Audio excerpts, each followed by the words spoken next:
Good evening. I'm the Maven of the Eventide. Welcome to Vampire Reviews. I have a new addition to my lair. Ooh. Get with it, bird. We take things seriously in this lair.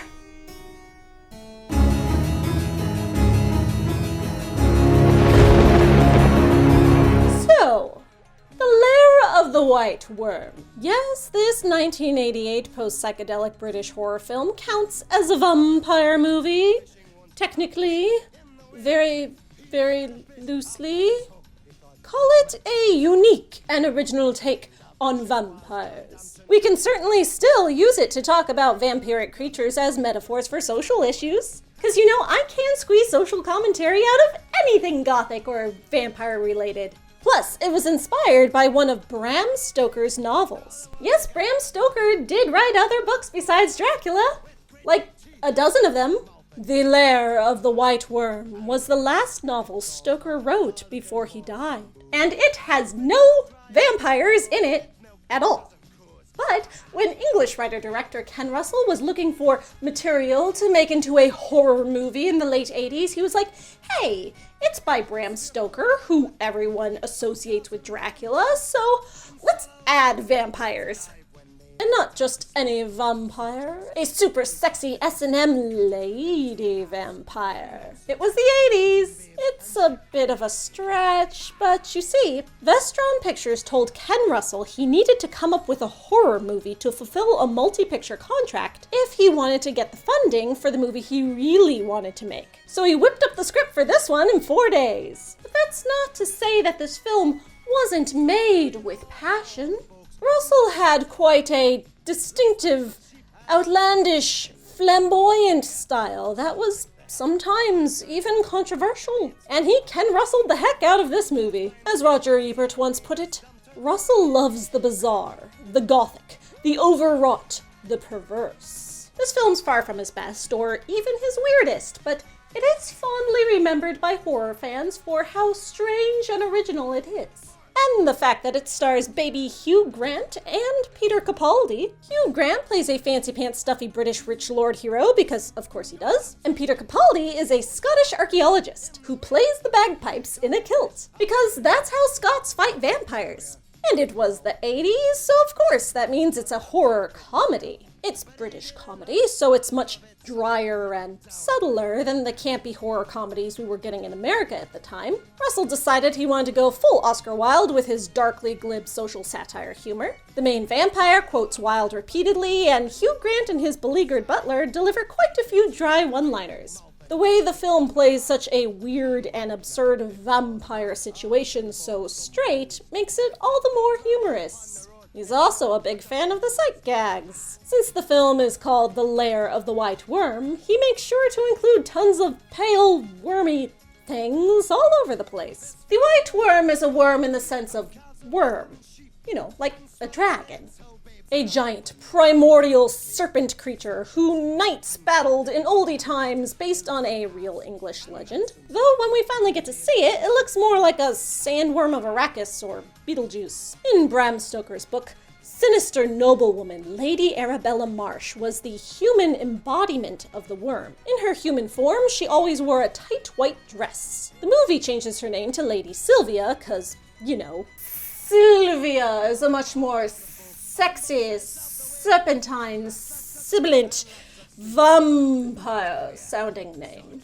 She's first introduced wearing all white, but opts for a darker, sexier dominatrix style for the rest of the film. And she's not the worm, but instead, her secret identity is an incognito pagan priestess who worships the worm dragon as a god. She's immortal, and she has fangs, though she's much more snake-like than traditionally vampire-like.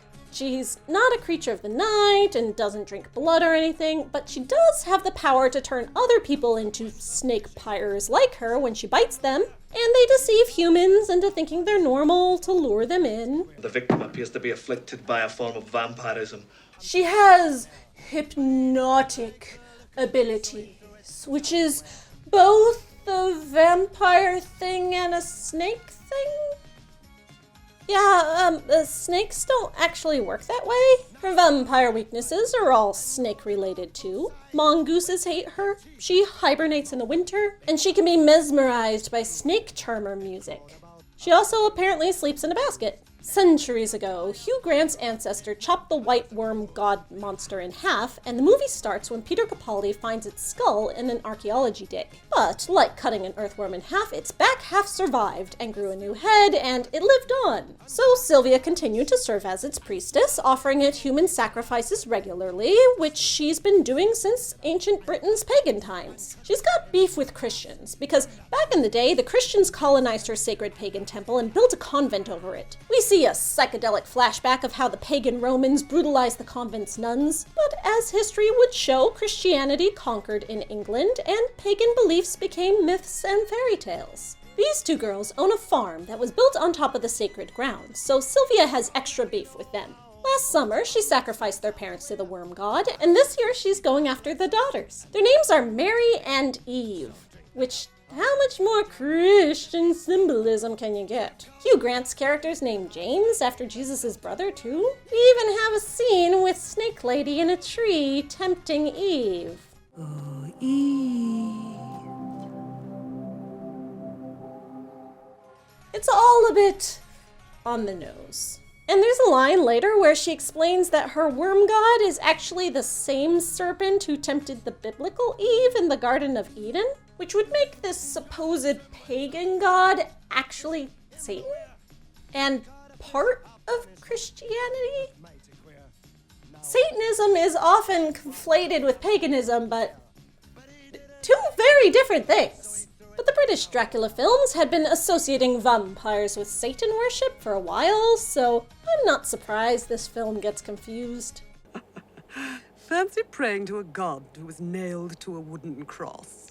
Ken Russell originally wanted Tilda Swinton in this role, but when she read the script, she was so insulted she refused to return his calls. Amanda Donoghue has tons of fun with the part, though. As far as mysterious vampire seductresses go, she hits the classic points of presenting a beautiful, alluring, deceptive facade to innocent, pure-hearted, proper British gentlemen before revealing herself as a man-eater, corrupting them with carnal pleasures that lead to their destruction. Because women, am I right? The carnal pleasures are intrinsically connected to her pagan worship. She strips naked and dons a giant strap-on for the sacrifice ceremony.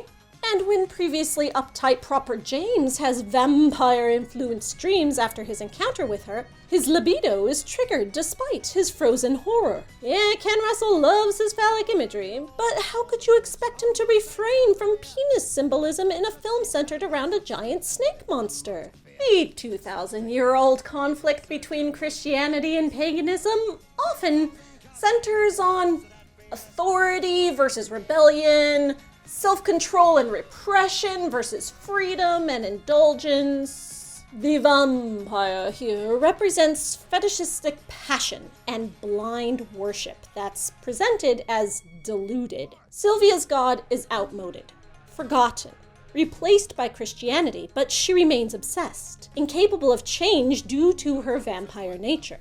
Her obsession is one of giving the self over entirely. These surrealist sequences using chroma key compositing represent the complete immersion into the chaos of the vampire.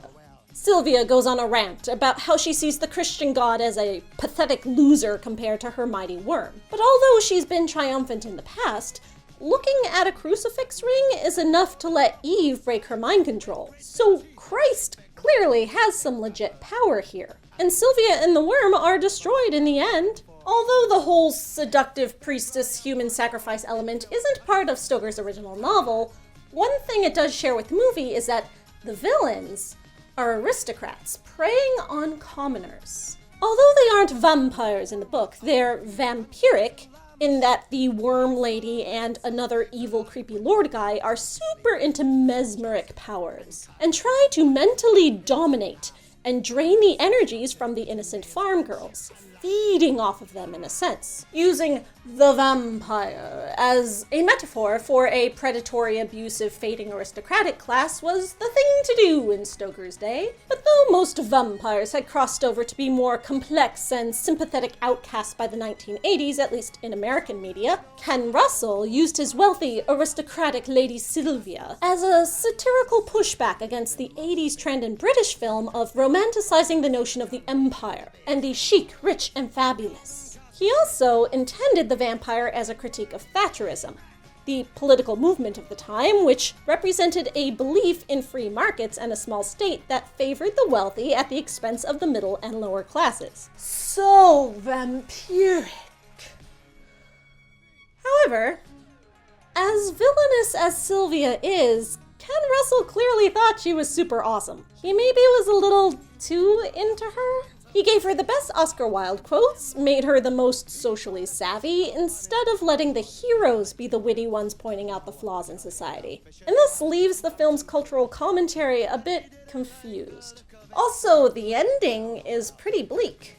Even though Sylvia and the worm are defeated, Peter Capaldi's character was bitten, and is about to become a snake pyre and will be biting baby Hugh Grant imminently. And the vampirism will continue to flourish. Look, I don't know about you, but I'm famished. We stop on the way for a bite. Why not? Perhaps, as opposed to Prime Minister Thatcher's vampiric politics as Russell was, he meant to predict that it would be impossible for the lower classes to ever truly win. And I mean, it's been 30 years, and have we?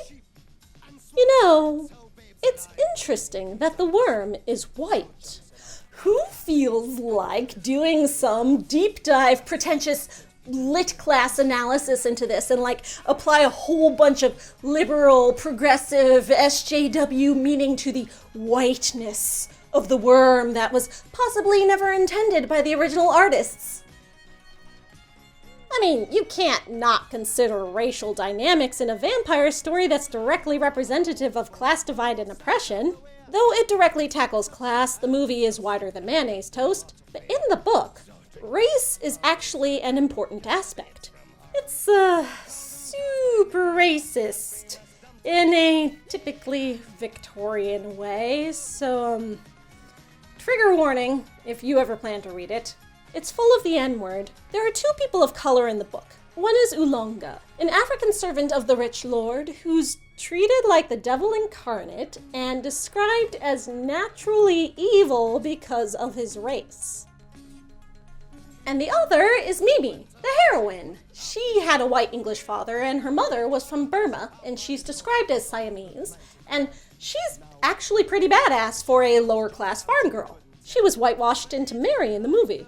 The white worm in her human form is the elite white British nobility that, combined with the other sinister white aristocrat, preys on the farm girls in a vampiric way. In her white worm form, she literally devours Oolonga. Mimi, meanwhile, is the only one who really stands up and fights them.